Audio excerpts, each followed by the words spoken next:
E-huquqshunos elektron tizimida hujjatga aloqador xodim ma'lumotlarini biriktirish tartibi o'zgardi. Yangi tartibda hujjatga aloqador xodim ma'lumotlarini biriktirish qanday amalga oshirilishini ko'rib chiqamiz. Misol uchun xodimga moddiy yordam berish buyruq turkumidan foydalanamiz. Xo'p, demak, global qidiruvdan xodimga moddiy yordam ko'rsatish to'g'risida buyruq tanlandi. Demak, tizim o'zi kerakli maydonlarni to'ldiradi. Endi biza mana xodim tanlash degan tugma ko'rindi. Demak, xodimga aloqador, tashkilotda ishlaydigan xodimga aloqador hujjat turi bo'ladigan bo'lsa, mana shunaqa tugma o'zi chiqib turadi. Demak, buni tanlaymiz mana. Bosdik. Xodimni tanlaymiz.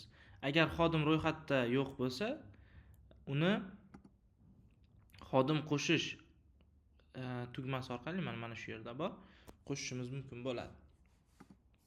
Demak, mana xodimni tanladik. Tanlash. Demak, avtomatik maydon o'zi to'lib qoladi, mana avtomatik to'ldiriladi. Buni biza qo'lda o'zgartira olmaymiz. Demak, mana ustiga olib kelsak yozuv chiqadi. Ushbu maydon hujjatga aloqador xodimlarni tanlaganingizdan keyin avtomatik to'ldiriladi. Ya'ni mana tugmadan xodim tanlasak, bu avtomatik to'ladi. Bir kishi uchun buyruq shakllantirishda faqat bitta xodim tanlash mumkin bo'ladi. Shuningdek, mana xodimning lavozimi degan maydon bor. Bu ham avtomatik to'lib qoldi, lekin buni biza qo'lda o'zgartirishimiz mumkin mana. Qo'lda o'zgartirsak bo'ladi. Bu nima uchun ochib qo'yilgan? Lavozim kirilchada kelib qolishi mumkin, noto'g'ri lavozim bilan kelib qolishi mumkin. Shu uchun buni demak o'zgartirish ochib qo'yildi. Faqat xodimning ismi, pasport ma'lumotlari kabi maydonlar avtomatik to'ldiriladigan bo'ldi. Qolgan maydonlarni ham to'ldiramiz va hujjatni yaratamiz. Demak, majburiy maydon bitta qolib ketibdi. Yordam miqdori, misol uchun 1.200.000 so'm deylik. 120 ming yozib qo'ying. 1.200.000 so'm. Saqlash qildik. Demak, bu xodimda aloqador, ya'ni xuddi shu turdagi aloqador hujjat bor ekan, bu chiqib keldi. Endi ko'plik qanday yaratiladi desak, 2 yoki undan ortiq kishi uchun buyruq shakllantirish qilaman mana. Boshqa maydonlarni to'ldiraman.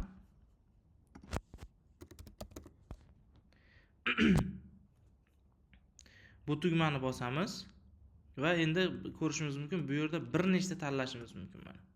Mana tanlash. Va avtomatik jadval maydonlar to'lib qoladi. Ya'ni buni mana o'zgartira olmaymiz. Lavozimni o'zgartirsak bo'ladi. Yordam miqdorini kiritsak bo'ladi. O'chirish ham qila olmaymiz. O'chirish uchun ham xuddi mana shu oyna ochiladi va oynadan xodimlarni tanlab o'zgartirishimiz mumkin bo'ladi. Misol uchun bu yerga 123, 123, 123, 123 deb yozib chiqdim. Endi shu narsani aytib o'tib ketish kerak.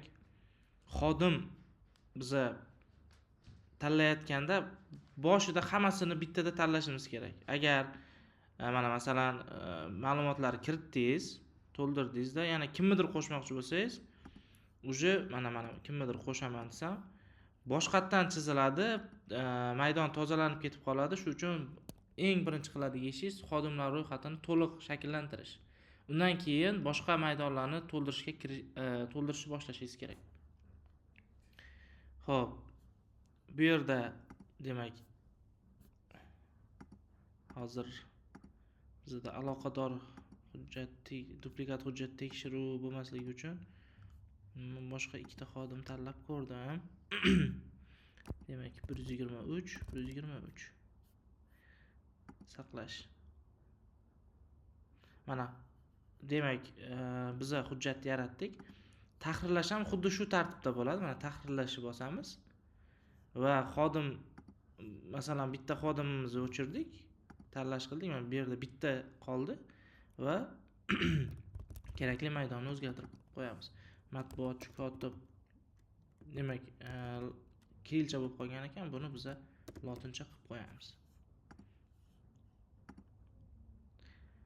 Xo'p. Endi mana ko'rishimiz mumkin, hujjatga aloqador shaxs ham bitta bo'lib qoldi. Endi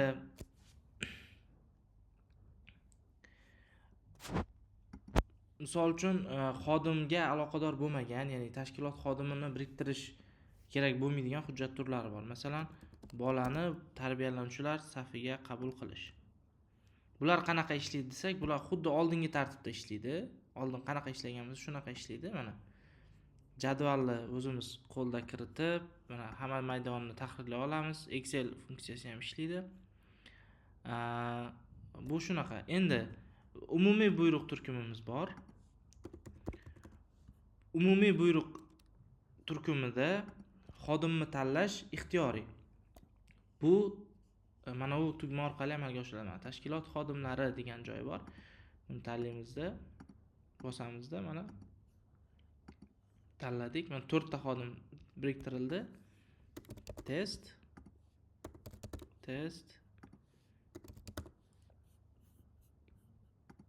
saqlash qilsak ham, demak, bularda demak umumiy buyruq biriktirilgan ekan. Umuman hujjat yasamagan xodimdan tanlab ko'ramiz. Mana hujjatga aloqador 2 ta xodim qo'shilib qoldi.